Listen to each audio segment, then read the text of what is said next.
and welcome to the Diva Talks Live Show. I am your host, the Diva, and tonight I am so honored and privileged to have in studio with me tonight, virtually of course, none other than Amazon's best-selling author, Mr. Shareef Ali II. Hey! Hello. Shareef, how are you? I'm wonderful. I'm feeling good. Even through this this COVID climate, it's the new year, new things. God is good. My family's healthy, so I feel really good today.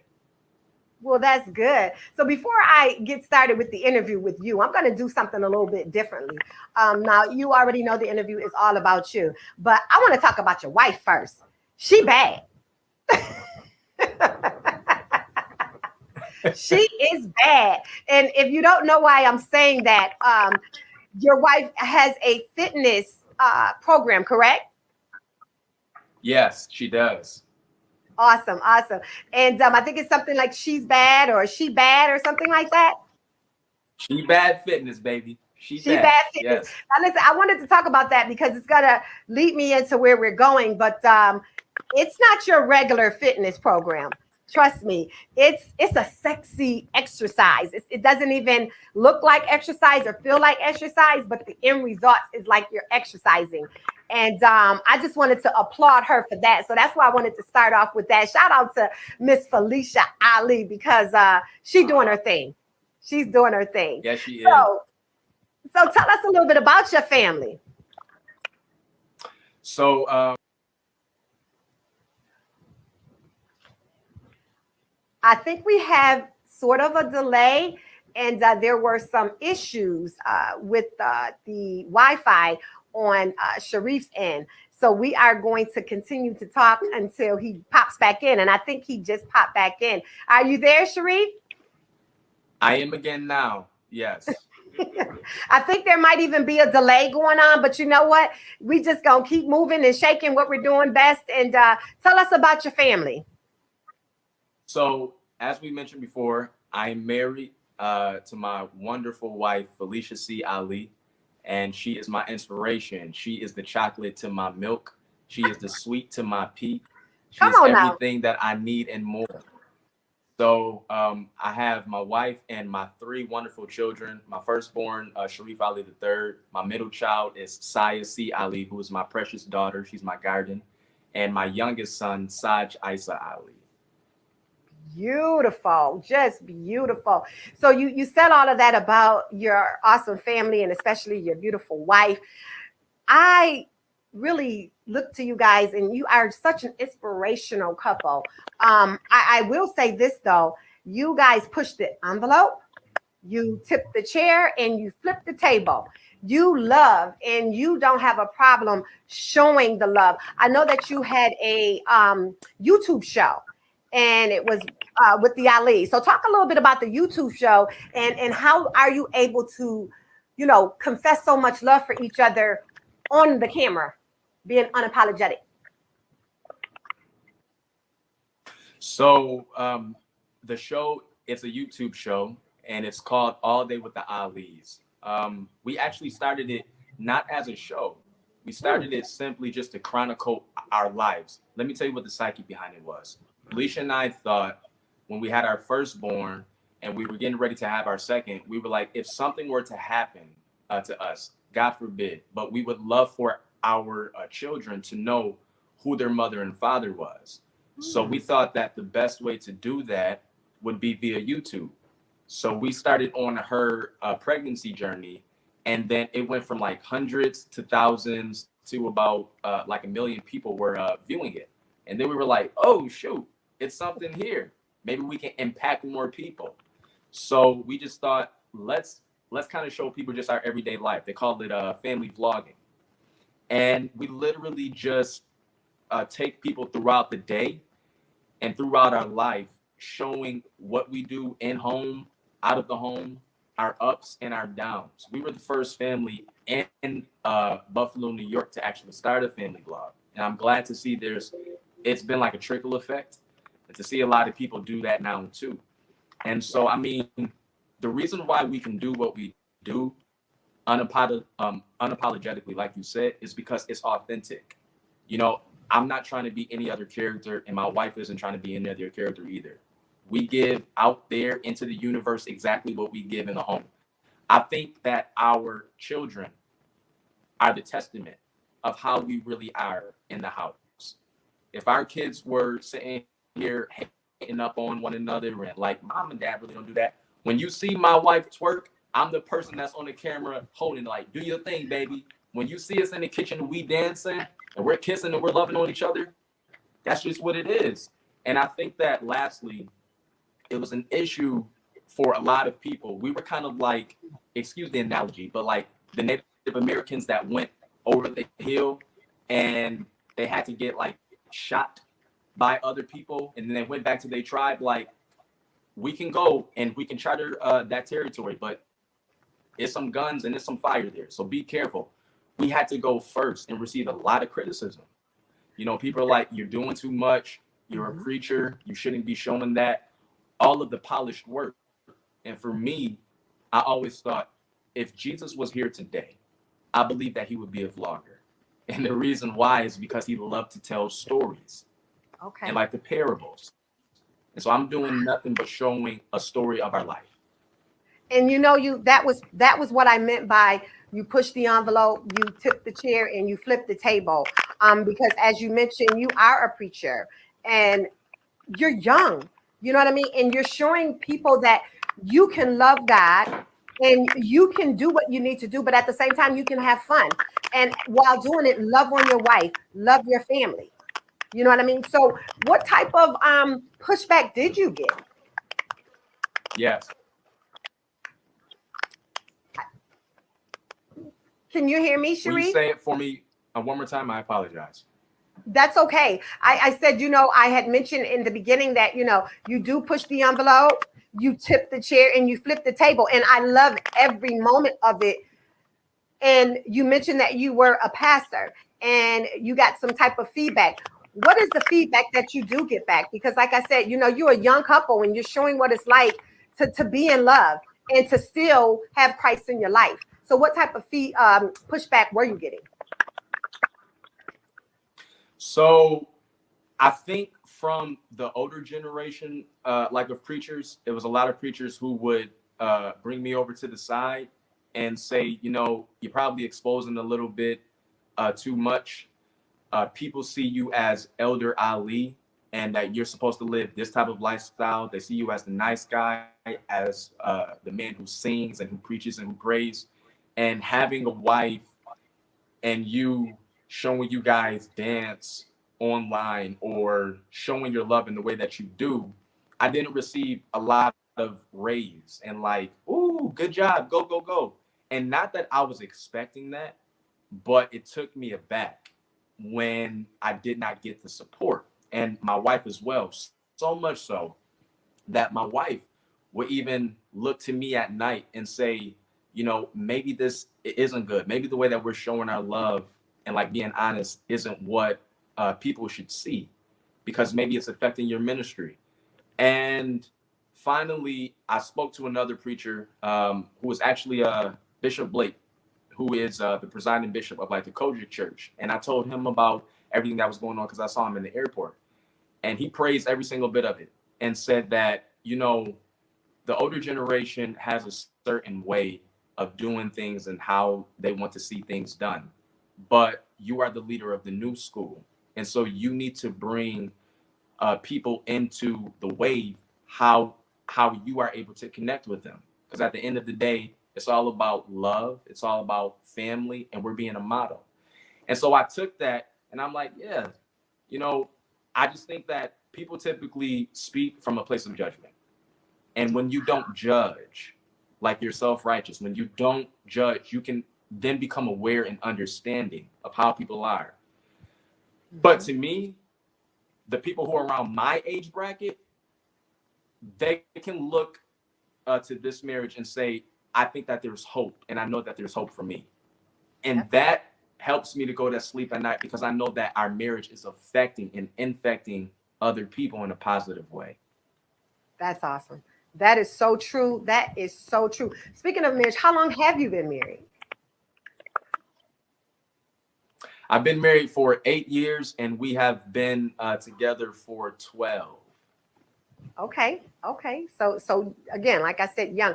I don't know if you remember or not, but I met you the first time acting. Phil Davis, who was my guest a couple of weeks ago, he wrote a play. I believe it's called "She's Got Kids," and you played the gentleman who was trying to actually get with the mother who played Diamond's mom in the play, and you were awesome in this play. The play was great. Are you still acting? I'm not. I'm not. My son kind of took that torch now. When I would see him, he's like so energetic, but he loves to reenact. And I'm not one of those parents who was like, my son's gonna be an actor because I can never be. Like I literally just saw it in him. My wife and I both, and we're like, oh my God, this dude just thrives in that realm. So he took that torch from me. So I see your children, and they are all doing something in their own right, singing, acting. I mean, even down to the little one. How do you protect them from the criticism on live and on Facebook and all those people that sit behind a computer or on a phone and have so much to say? How do you protect them? So how we do it, and not to speak from a place of an expert, but to speak from a place of experience. There were times that my wife and I would kind of want to do our own thing in the house. And so we would give the children their devices and say, hey, you can watch YouTube Kids, or you can watch this, you can watch that. There was a portion that we didn't really monitor what they were watching. And not that my son and my daughter were looking for it, but there were videos that were coming to them that were inappropriate for their age. I mean, like they're 7, 5, and 2. And it was a cartoon actually that was performing sex. And I was Mm, like, whoa, right? So right. from that point on, we make sure like to monitor like the screen time and really control what they're watching. But more than that, we've always been a house of structure. Like my kids go to sleep at 7:30. You don't hear no sound right now, right? That's because they're in Right. bed. Okay. And so I think that structure really helps the Ali household in being able to manage what the children do. And so I mean, frankly, so babe and I can have husband and wife time because we need Hmm. that. Do you counsel and not necessarily young people, but couples that's trying to thinking about getting married or couples that are married? Do you counsel them? And we're going to get to your book in a moment because I know there's some things in there that probably have helped a lot of people. But just from your marriage standpoint, and nobody is perfect, no marriage is perfect, but how do you tell someone who is either having difficulty in their marriage or planning to get married? What do you tell them? What's some advice you give them?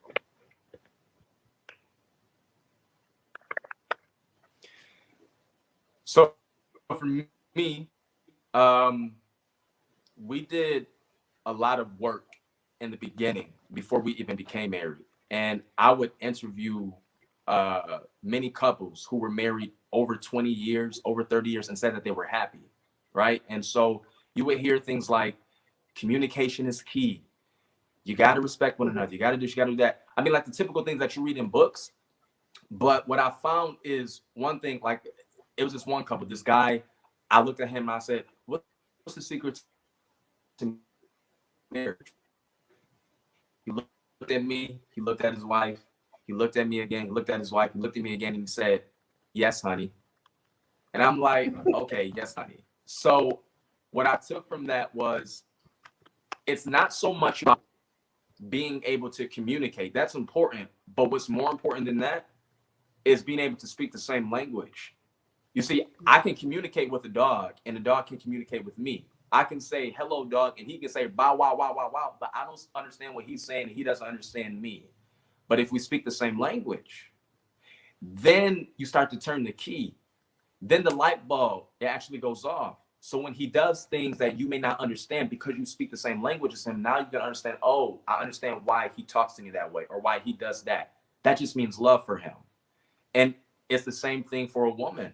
Like you can look at your woman and say, oh, when she's saying, I wonder what restaurant. Oh, babe, you see that new restaurant right there? And you're driving, and then like 5 minutes. But if you just understood her language, then that would help the riffs and your relationship. So I would tell anybody, number one, speak the same language, but number two, you have to like your spouse. That's You have important. to.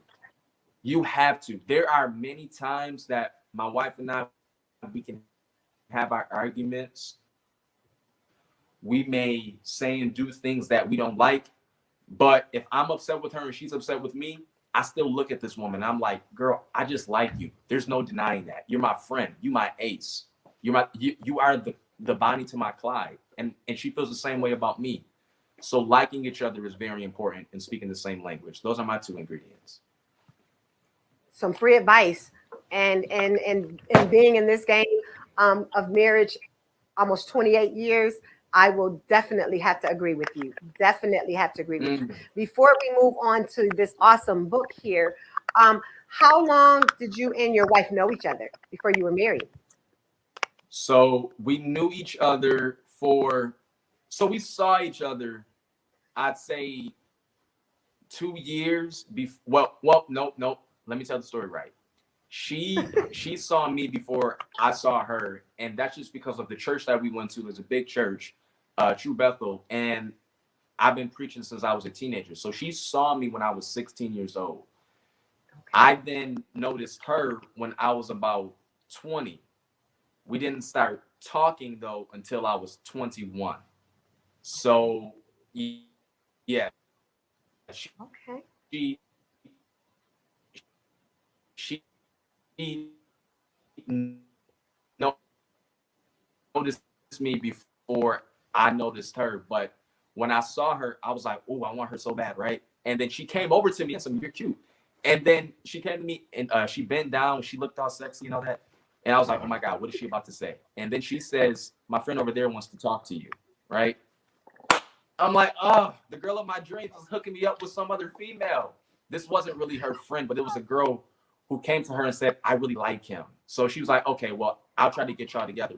But later on, I found out she was really like, I'm the one that wanted you, but you never looked like you was interested. So I just hooked you up with somebody else. You're doing them a favor.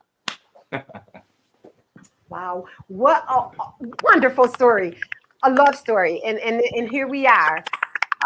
Years later and madly in love. Thank you for sharing that with me. But listen, we have to talk about From the Womb, Words of a Mama's Boy to His Mate. That just the title alone is something so deep. Where did the title come from? So actually, I'm going to give you the exclusive, right? Okay, I like it. Thank you. The book at first was not called From the Womb to His Mate. It was actually called Memoirs of a Mama's Boy. And so this process has started 8 years back. And I called it Memoirs of a Mama's Boy because it was literally going to be a book of just memoirs. And it was going to be like of mine. And then as I started to put out just content of being a mama's boy, but also the struggles that I had with doing that. Because one thing that I do want to preface, it's not bad to be a mama's boy. I say it proudly now, but I'm a reformed one because there were some enabling behaviors that my mother had, and I would depend on her a lot more than I should have when I was growing into my man status. So that's what caused like the many ripples. But in any event, from the womb to his mate came from the point that when I started to be more transparent about my journey, I started to get emails and messages and comments on YouTube from women who were frustrated with men who were operating like I was. And so then I'm like, it transferred from memoir, so a mama's boy, from words to from the words of a mama's boy to his mate, because now I'm like, well, let me show men and women who are married or who are in a committed relationship how to make this thing work if you have a man who is overly dependent on his mother. So it was less of a memoir now and more of compiled research from many comments and counseling sessions and emails that I receive from women and men on an almost daily basis. Wow. Yeah, I haven't gotten through the whole thing. It's awesome. It's one of the chapters or pages it's that I am at is the mom and the mate. And you mentioned something in here. Is it says that place where they can be Adam and Eve, basking in the naked glory of one another's presence without judgment. And I don't just mean physically naked. You can be naked and still have your clothes on. Say what? Yes, naked and still clothed. The moment you expose your partner to your vulnerabilities, your hidden desires, the secret closet where skeletons lay dormant, you have just revealed your naked heart to that special person. That's Yeah. deep. Yes. That Yes. is so deep. Let's talk about it. Like where is this? Where did that come from? So you know what? I think one of the key words that you just read is when I put in there judgment. You can finally get to a naked place. And I think more so now in the last year or two, I've really been pushing this idea of no judgment, no judgment, no judgment. Because then when there is no judgment, see, we think when we're judging that we're doing it with pure and right intentions because we think, you know, we're very objective and we're practical and we just know it all. But typically when people are judging, they're judging from places of insecurity or they're judging from places of just sitting up high and looking at somebody down low.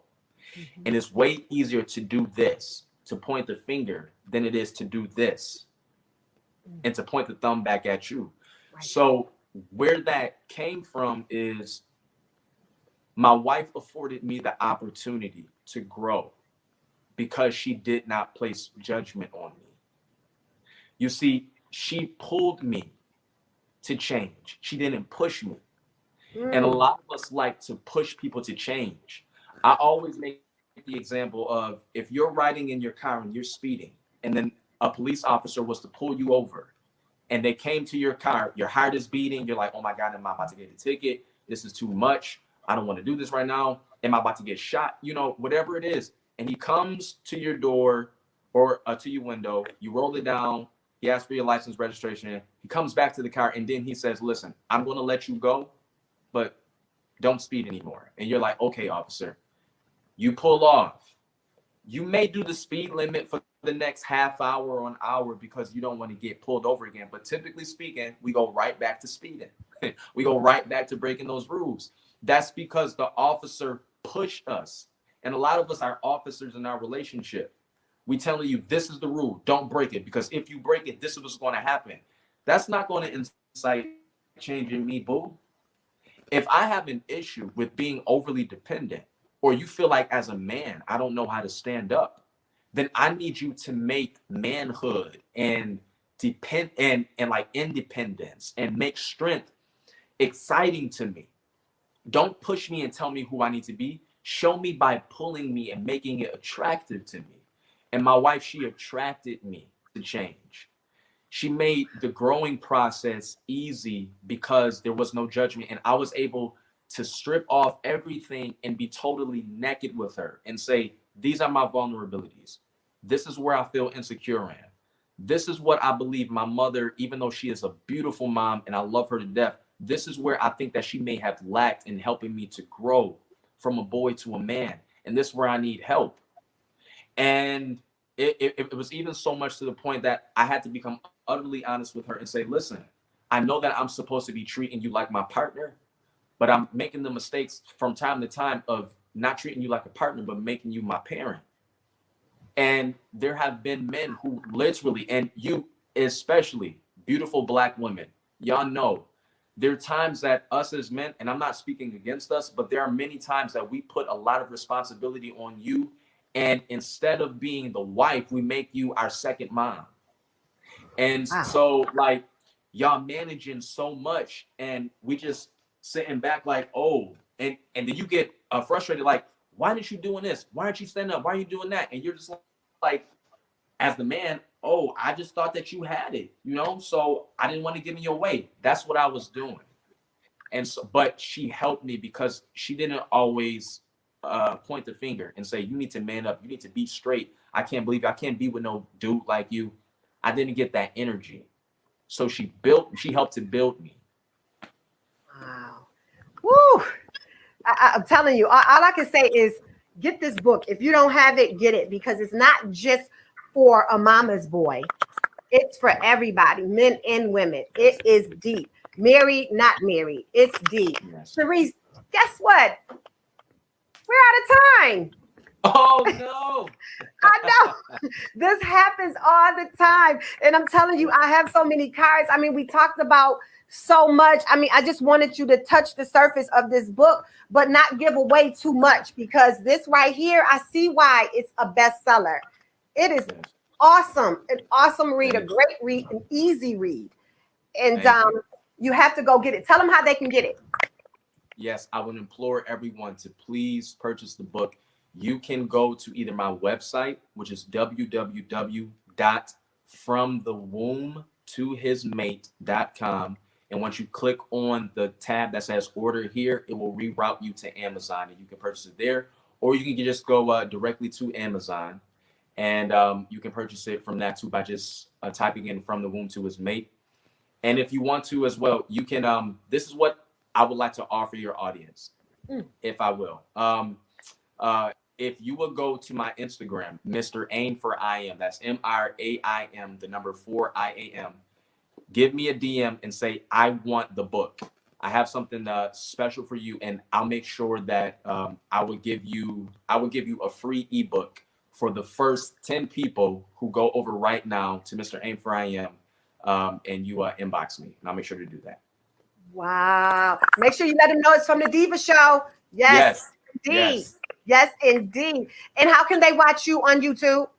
If you go to youtube.com/alldaywiththealis, that's my family vlog channel, or you can go to youtube.com/Mr. Aim, the number 4 IAM, Mr. Aim for I Am, and that's where I do the content that you will see all in the book and some other relationship hot topics. Wow. You've heard it. Make sure you go over to Instagram, but right after we get done with this. Thank you so much for spending time. I do know there were some technical difficulties that you were having, but we made it through. And I am going to make sure that I have you back again, because you have so much more to offer and to give us. But thank you for taking time to chat with me tonight. I appreciate you. Thank you. I would love that. Thank you so much. You are welcome. And to my virtual studio audience, thank you as always every week for joining Diva Talks Live Show. You could have been doing any and everything, but you decided to watch. And for that, I am grateful and I appreciate you. You do know that we do have a special Valentine's thing that is going on. It's going to be taking place February the 13th. The day before Valentine's Day. Stewie will be performing. We still have time. We're not picking until February the 6th. That means you need to write us your love story. And you can do that right at wdapradio@yahoo.com. We are reading the stories that are coming in, and it's a tough decision that's going to have to be made, but we're going to make one. Before I do leave, as you know, yesterday I put up a post about the best birthday. So I had to bring out the Pisces cup. I know there are some Pisces in February, but you already know the best Pisces are in March. So with that being said, thank you again so much for joining us tonight. Find your happy space and stay there. We'll see you next week.